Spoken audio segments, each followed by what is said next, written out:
Well, I'm glad he said it. I'm sad and it's unfortunate he had to go through it, but I'm glad he said it because that's American history. And Reggie Jackson didn't play in the late 40s or early 50s. Reggie Jackson, he was talking about 1967. I was born in 1968. All right. And I remember his career. Like he was a superstar when I was growing up. He retired in 1987.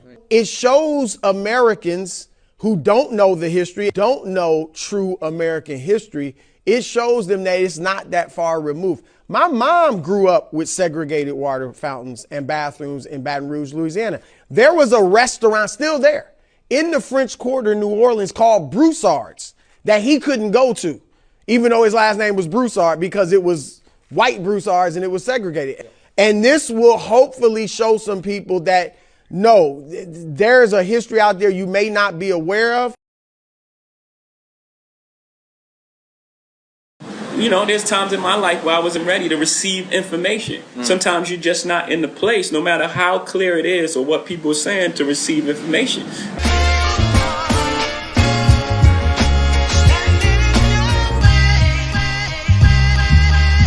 Now I will never be your hater, I'm your biggest fan. I hope it falls into place just how you planned it. Life could put you in a pickle, just make sure it's kosher. Lean on me like Bill Withers until you smell the roses. What's happening, fam? L.A.R. movement still moving. Subscribe or die trying. You see the thumbnail. More importantly, you saw the clip.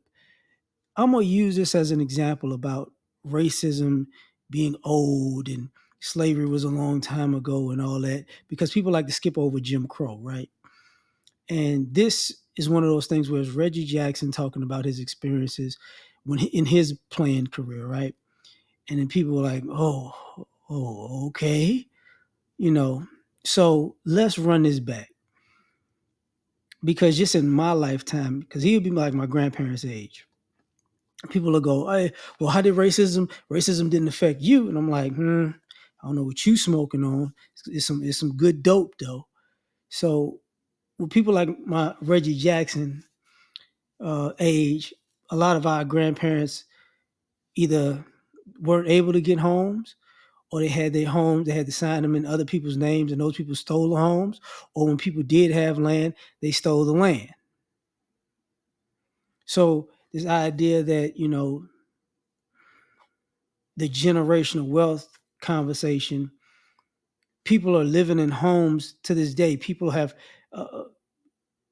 there are white people who are living in homes and who have multiple homes in their family, in their portfolio, or have a stretch of land somewhere that, truth be told, is somebody else's and they stole it.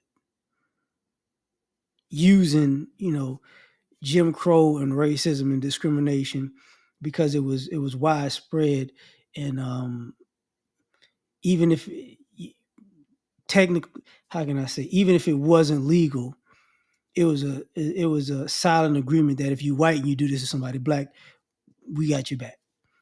So that's one thing. We act like the police situation, like everybody in my age group, in my generation, that are black males, it's like I would say 90 to 95% of us have all got pulled over and guns drawn on us, irregardless of where you from and if you came up in a poor neighborhood or a rich neighborhood. It doesn't matter. That was just how we grew up. You know, the vast majority of us, you know, if you ever watched the Malcolm X movie, when his teachers was talking crazy, you know, we had teachers just like that. We had teachers who would try to throw us under the bus or discourage us or try to break us mentally every year. You know, just like you'll see in the old Jim Crow movie. It's no difference. So that's a whole nother thing, right? But we don't experience racism. Okay, whatever. All right. But you've never had to go somewhere. Like you've never been in a sundown town before. I beg to differ. You know, I live in Houston, so there's a thing going on right now where Viator, Texas is trying to, you know, clean up their image because they had a long history of when you black and you driving from say Houston to Louisiana, you gonna get pulled over in Vida. Daytime, nighttime, you gonna get pulled over in Vida. You know, they gonna mess with you in Vida, right? And I've experienced it, right? Um, I've been alive in an era where um, they'll give you double warrants. So say you got a ticket, and they say it's, you know, you pay your ticket, you get a warrant after you pay your ticket. Or they'll tell you you got deferred adjudication. You just do, if you do this, you know, for an extended period of time, charges will be dropped or dismissed or whatever. And you do that for an extended period of time, charges not dropped, you get a warrant. Then you wind up paying a warrant, then you get another warrant. And then you wind up going to jail. That happened, you know, in the 2000s, right? And then a couple years later, if you didn't hold on to all of that paperwork, they'll redo the warrant, you know, because you'd have paid the warrant, you'd have did time for the warrant, and a couple years later, you'll get the same warrant over again. And if you don't have the paperwork, they'll lock you up again for the same exact thing. But, and who did that predominantly happen to? Us. You know, the whole stop and frisk thing that you saw across the nation. Who was that predominantly targeting? Us. Right? We live in a nation where, you know, uh, let's just say a black man who has a white mother became president and got more death threats than all the previous presidents combined in 8 years. But you know, it's not a racial thing. Because you know, racism doesn't exist. We had people in our lifetime. We had networks created because of OJ.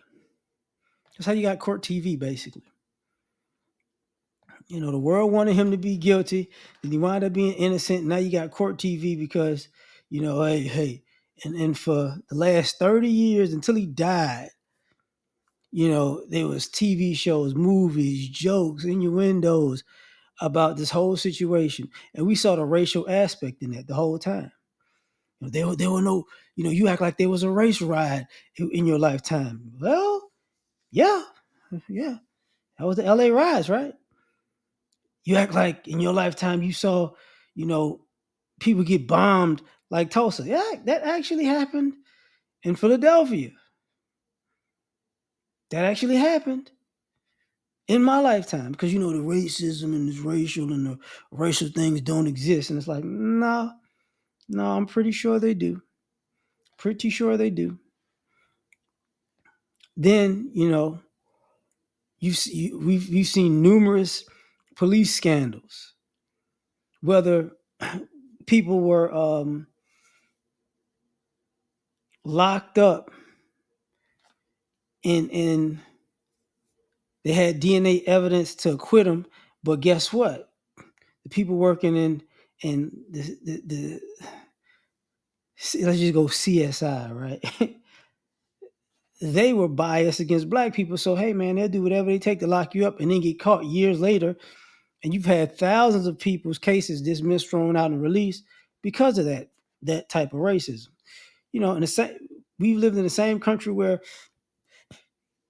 a quarterback took a knee and the whole country lost his mind and then blackballed him for never playing sports again. But previously, a basketball player did that and they blackballed him from playing in the NBA. Mahmoud Abdul-Rauf. See, this is not anything new. Like you know, race is not an issue. Shoot, whatever you want to say. You had two of the biggest black entertainers shot, and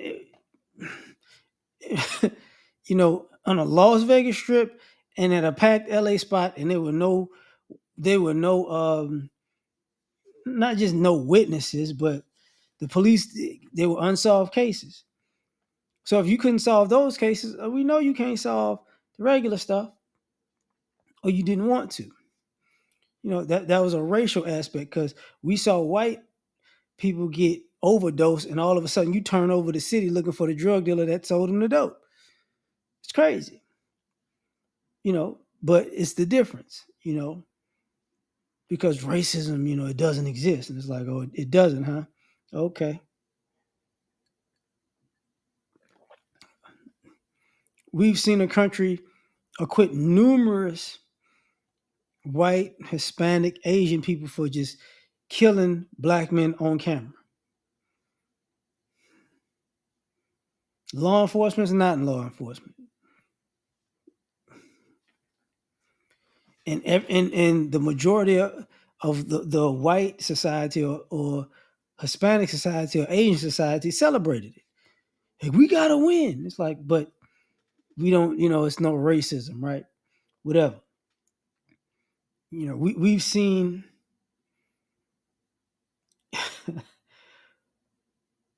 that's messed up. I gotta say this. We've seen the gay community blame us, the black community, for a bill not being passed in California, and it was an issue. Craziness, right? We've seen recordings of, government officials go in on black folks and what they're not going to do and what we are and this, that, and the third. We've seen that all race based. We've seen Hollywood execs emails leaked. We've seen owners of athletic teams, come out with their racism. You get what I'm saying? Not just down to Sterling.